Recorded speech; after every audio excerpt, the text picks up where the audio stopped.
रहमान रहीम। आज ही हमने एक्सरसाइज को सॉल्व करना है आपके chapter 1 computer federal board exercise 1। तो क्योंकि एआई का वो है जी एरा है, और ऑलरेडी जो है ना हमने एआई का डेक एआई को भी यूज़ किया है, उसके थ्रू भी मैं इन क्वेश्चंस को सॉल्व करने का आपको तरीका बताऊंगा, और जो मॉडर्न टेक्निक्स हैं उन्हें यूज़ करेंगे हम। तो सबसे पहले ये है जी कि हमने गूगल का पेज वो करना है, यूज़ करना है, और ये मैंने क्लिक कर दिया गूगल को जी। इसके कैमरे को अनेबल किया, और इसके बाद मैंने क्या किया जी कि सिलेक्ट कर दिया है टैक्स। टैक्स का मतलब ये है कि इस एक्सरसाइज में जो ये क्वेश्चंस हैं मैं इन्हें सॉल्व करना चाह रहा हूँ जी। तो मैंने ये जी सिलेक्शन कर ली। सिलेक्शन करने के बाद मैं इसकी एआई मोड में चला गया, और एआई मोड में ये इसने मुझे तमाम क्वेश्चंस के आंसर बताने शुरू कर दिए हैं। कि पहला जो हमारा था क्वेश्चन कि what are the two fundamental digits use in binary code. तो कह रहे थी कि बाइनरी कोड में हमेशा क्या यूज़ होता है, या ज़ीरो स्टोर होता है, या हमारे पास क्या होता है, वन होता है। तो इसका आंसर जो है ना वो सी है, जिसमें ज़ीरो एंड वन है। तो क्यों है, ये पहला लेक्चर जो है ना मेरा वीडियोस का फेडरल बोर्ड के बुक का आप डिटेल के साथ करेंगे। मैंने बुक से हट के इसमें ये एक्सप्लेन किया हुआ है कि स्मॉलेस्ट यूनिट ऑफ इंफॉर्मेशन जो है वो बिट है, और बिट में या ज़ीरो स्टोर होगा या वन होगा। तो यहीं पे अगर हमने ए लिखना है तो ज़ीरो से फिर ये ए तक की जो कन्वर्जन होगी, या अगर हमने कोई नाम लिखना है तो उस नेम में सपोज़ करें जी कि मेरा नाम नदीम इकबाल है, तो मैंने अपना नाम लिखना है, तो एन कैसे बनेगा, ये एस्की कोड्स में बिट से बाइट में, और फिर एस्की कोड में कैसे कन्वर्ट होगा। तो ये सारा प्रोसेस मैंने बड़ी डिटेल के साथ एक्सप्लेन किया हुआ है जी। तो इसका आंसर हो गया सी। अब सेकंड है जी क्वेश्चन हमारे पास, how many bits does the ASCII code use to represent a character. तो उसमें क्या लिखा आंसर है उसका 8 बिट। तो स्टैंडर्ड जो है वो ASCII use 7 bit, but in almost always stored in an 8 bit. ये भी लेक्चर मैंने बड़ी डिटेल के साथ एस्की कोड वाला जो है ये एक्सप्लेन किया हुआ है फर्स्ट लेक्चर में, कि जिसमें आपकी 8 bits are combined together to form a byte. और ऐसे character include upper case, lower case, letter A to G, numeric values 0 to 9 and basic punctuation symbols. Code 32 to 127 are all printable ASCII characters representing letter, number, punctuation marks, plus some special characters and other miscellaneous symbols। तो इसे बड़ी detail के साथ मैंने explain किया था कि ये जो है 0 से ले के 127 तक जो है ये न्यूमेरिक वैल्यूज़ हैं, और फिर इसके बाद पंचुएशन नंबर है, कंट्रोल की हैं, बाकी जो कीबोर्ड्स के ऊपर डिफरेंट कीज़ हैं उन्हें हमने यूज़ करते हुए इसे जो है ना हर एक की को हमने कंप्यूटर के ऊपर जो है क्या कर दिया था, नंबर। और ये भी एक्सप्लेन किया था कि आजकल के जो मॉडर्न कंप्यूटर्स हैं इनमें 8 बिट कोड जो है ना वो यूज़ हो रहा है मॉडर्न कंप्यूटर्स में। जो एक्स्ट्रा बिट है वो कोड यूजुअली सेट करती है to zero. The extra bit in these code is usually set to zero. Third में हमारे पास क्वेश्चन था जी कि in a digital computer what do logical values 0 and 1 represent in the term of voltage. तो obviously zero जो है वो लो, और वन जो है ना वो हाई को करता है, रिप्रेजेंट करता है। ये भी फर्स्ट लेक्चर जो है उसी में बड़ी डिटेल के साथ एक्सप्लेन किया हुआ है जी। एंड गेट में हमने कहा था कि दोनों कंडीशंस जो है ना जब वो ट्रू होंगी, यानी एक पर्सन जो है हमने जॉब ऑफ़र की है, तो हम ये कहते हैं कि कंप्यूटर को नॉलेज भी होना चाहिए, कोई सर्टिफिकेशन भी होनी चाहिए, और साथ ही जो है ना मिनिमम कंप्यूटर ऑपरेटर के लिए जो है ना वो एफ होना चाहिए। तो दोनों कंडीशंस ट्रू होंगी तो तब he will get the job. तो ये हमारा था एंड की condition. Principal of duality, swapping operators, कि इसमें अगर हमने जो ऑपरेटर्स हैं उन्हें चेंज करें तो रिज़ल्ट के ऊपर वैल्यूज़ जो है ना वो चेंज नहीं होनी चाहिए। ये हमारा था जी, क्या उसे कहते हैं, प्रिंसिपल ऑफ ड्यूअलिटी। अच्छा, ये भी प्रिंसिपल ड्यूअलिटी के क्वेश्चन था। फिजिबिलिटी क्या होती है जी, स्टडी कि कोई प्रोजेक्ट आपने बनाना है तो उसके ऊपर कितनी अमाउंट खर्च होगी, कितना टाइम होगा, ये सारे जो फेजेस हैं ये हमने डिस्कस किए हुए हैं। तो वो आपकी क्या बनेगी, feasibility study. Requirement engineering phase. अब क्वेश्चन था जी कि which phase of SDLC focuses on understanding expectations and identifying software requirements. तो वो ऑब्वियसली इंजीनियरिंग फेज है इसमें, कि what the system should do. तो इसके ऊपर हम वो करते हैं जी। नेक्स्ट क्वेश्चन है जी कि which agile model phase involve evaluating the software to identify and fix defects. यानी प्रॉब्लम्स को, एरर्स को रिमूव करने के लिए हम कौन सा जो है वो अजाइल मॉडल फेज जो है ना वो इन्वॉल्व है जी। The testing phase is dedicated to evaluate the software by executing code in the various scenarios to identify defects, bugs, errors before the project reach the final user. अब ये है जी कि जो टेस्टिंग फेज़ है उसे हम यूज़ करते हैं ताकि उसमें कहीं पे भी कोई प्रॉब्लम है, एरर है, बग है, तो उसे हम क्या कर सकें, रिमूव कर सकें। अच्छा, MCQs को सॉल्व करने का एक बेस्ट तरीका ये होता है जी कि जो बाकी ऑप्शंस हैं पहले उन्हें आप ये कर दें, क्रॉस कर दें कि ये कौन सी ऑप्शंस हैं जिन्हें हमने ये इसकी रिक्वायरमेंट्स के ऊपर नहीं आ रही हैं। फिर लास्ट में जो आपके पास बचेगी वो क्या होगा, आपका करेक्ट रिजल्ट होगा जी। नेक्स्ट है जी हमारे पास कि which software development model is characterised by iterative development and frequent update through the project life cycle.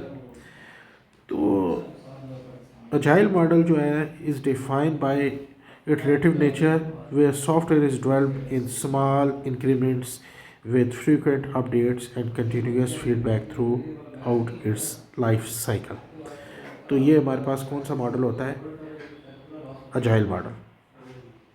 Waterfall model का भी आपको पता है जी कि उसके क्या है जी कि लीनियर सिक्वेंशियल अप्रोच है।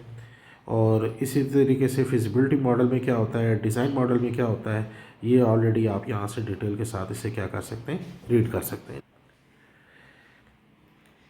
नेक्स्ट है जी हमारे पास which type of topology is known for its high redundancy and reliability. तो इस क्वेश्चन को हम ऐसे लेंगे जी कि रिडंडेंसी का मतलब होता है जी कि आपके पास एक काम को के लिए जो है ना अल्टरनेटिव वेज हैं, ज़्यादती है चीज़ों की, और ज़्यादा रिलायबल है। रिलायबल का मतलब ये है जी कि आपको डेफिनेटली श्योर है जी कि ये काम मेरा होगा ही होगा। तो हमें ये पता है जी कि मैश टोपोलॉजी में क्या होता है, एक जो वो नोड है वो एक से ज़्यादा जो है ना तमाम नोड्स के साथ जो है वो कनेक्टेड हुई होती है। तो उससे क्या है, आपको रिलायबिलिटी में क्या हो जाएगा, इजाफा होगा। तो ये क्या है जी आपके पास मैश टेक्नोलॉजी है। तो बस में वो एक ही होती है केबल, स्टार में जो है वो डिपेंडेबल, और स्टार में क्या होता है जी कि सिंगल पॉइंट फेल हो जाए तो पूरा का पूरा नेटवर्क ही बैठ जाता है। रिंग में क्या होता है कि वन नोड और connection fails the entire loop will be broken. What is the main disadvantages of ring topology. तो ऑलरेडी मैं एक्सप्लेन कर चुका हूँ, एक ब्रोकन हो जाएगा तो पूरा का पूरा नेटवर्क आपका क्या हो जाएगा, फेल हो जाएगा। और ये जो है जी रिंग टोपोलॉजी वगैरह के ये लेसन्स, इनमें मैंने बड़ी डिटेल के साथ इन चीज़ों को क्या किया हुआ है, एक्सप्लेन किया हुआ है जी। 13 में क्या है जी कि अगर आपने एक से ज़्यादा टोपोलॉजीज़ को कंबाइन करना है तो ऑब्वियसली वो क्या होगा जी, हमारा हाइब्रिड मॉडल बन जाएगा। स्केलेबिलिटी को जो है ना क्लाउड कंप्यूटिंग के हवाले से हम डिफ़ाइन करेंगे, the ability of system to seamlessly adjust IT resources such as computing power, storage और bandwidth to meet changing demand। तो इस हवाले से हमने किसे करेक्ट कहेंगे, हॉरिजॉन्टल को जी। नेक्स्ट जी मेलवेयर्स हमारे पास क्या होते हैं जी कि ऐसे सॉफ्टवेयर जो इंटेंशनली डिज़ाइन किए जाएं कि जो कि डैमेज कर दें, डिस्टर्ब करें, अनऑथराइज एक्सेस जो है ना वो सिस्टम को दे दें या नेटवर्क को दे दें। तो आम ज़ुबान में हम इन्हें कह देते हैं कि ये हमारे पास क्या है, वायरसेस। और फायरवॉल हमारे पास क्या होती है जी, फायरवॉल ये है जी कि सिक्योरिटी टूल है, सिस्टम को डिज़ाइन किया जाता है जी कि जो ट्रैफिक इन आउट हो रही है उसको फ़िल्टर करने के लिए जी नेटवर्क से।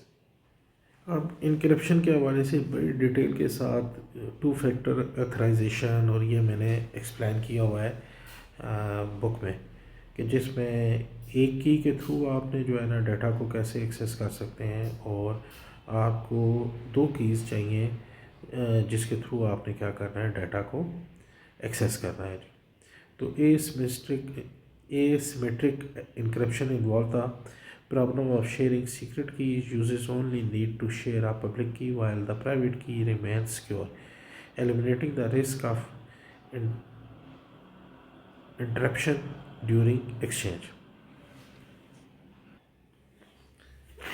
एक ही की से डाटा इनक्रिप्ट और डिस्क्रिप्ट होता है जिस सिमेट्रिक में, तेज़ है, फास्ट है, की को शेयर करना रिस्की हो सकता है, ठीक है। और एसिमेट्रिक में क्या होता है कि दो कीज़ होती हैं, पब्लिक और प्राइवेट की, तो स्लो है, ज़्यादा महफूज है, ठीक है। तो ये दोनों में डिफरेंस आ गया है सिमेट्रिक में और एसिमेट्रिक में।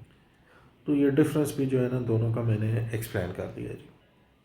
नेक्स्ट है जी 17 फिशिंग अटैक। हमें पर पता होना चाहिए फिशिंग अटैक क्या होता है जी।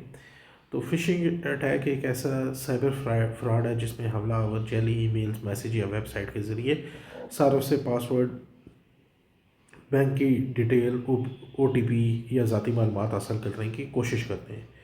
तो फिशिंग पॉसिबल कैसे होती है कि ईमेल्स के थ्रू, जेली व्हाट्सएप के थ्रू, और इसी तरीके से जो है ना सोशल मीडिया पर जेली लिंक्स वगैरह भेजने के बाद जो है ना वो करते हैं। तो आपके बैंक के नाम से मैसेज आते हैं, फौरी तौर पर आप लॉगिन करते हैं और अकाउंट आपका जो है ना वो हैक वगैरह हो जाता है। तो ये भी बड़ी डिटेल के साथ हमने इसे एक्सप्लेन किया हुआ है जी। सिमेट्रिक को ऑलरेडी हम जो है ना बड़ी डिटेल के साथ जो है ना एक्सप्लेन कर चुके। नेक्स्ट है जी, what does two factor authorization require for user access. तो आंसर है टू डिफरेंट अथराइजेशन मेथड्स। कि आप जैसे ही लॉगिन होते हैं फेसबुक के ऊपर या इस तरह के किसी और प्लेटफॉर्म के ऊपर, और अगर आप अपना कंप्यूटर यूज़ नहीं कर रहे हैं तो आपके मोबाइल के ऊपर आ जाएगी। बैंकिंग ऐप यूज़ करते हैं तो आपने वहाँ पे पासवर्ड इंटर किया, फिर OTP कोड भी आपने यूज़ करना है। तो ये है इसका आंसर।